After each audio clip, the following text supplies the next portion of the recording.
দারুল দেওবন্দের পাশে জঙ্গলের মধ্যে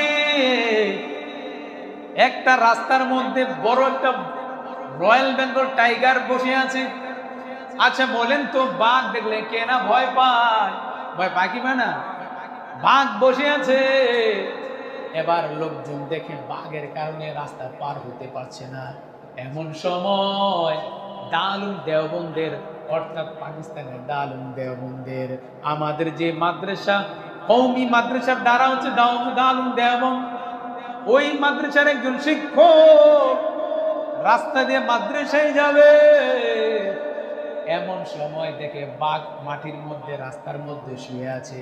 মানুষ জড়ো হয়ে আছে, জিজ্ঞাসা করে, ও ভাই এখানে কি হয়েছে, এত মানুষ কেন?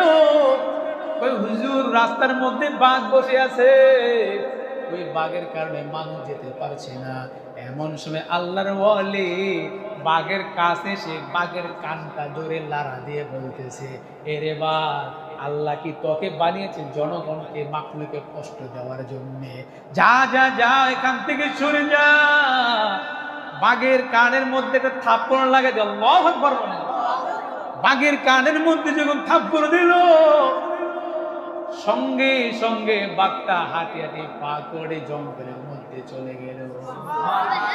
এই জন্য কবি বলেন, মাল্লাহুল মাওলা ফালাহুল কুম, যেই ব্যক্তি আল্লাহর জন্য হয়ে যাবে, আল্লাহ তাআলা ওই ব্যক্তি পৃথিবীর যা আছে সব কিছু তার পায়ের নিচে দিয়ে দিবে।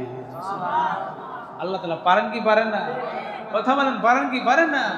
এই জন্য আসুন আমরা, আল্লাহ তাআলা আমাদের সকলকে আল্লাহর খাঁটি প্রেমিক হওয়ার তৌফিক দান করে। আমিন পড়েন।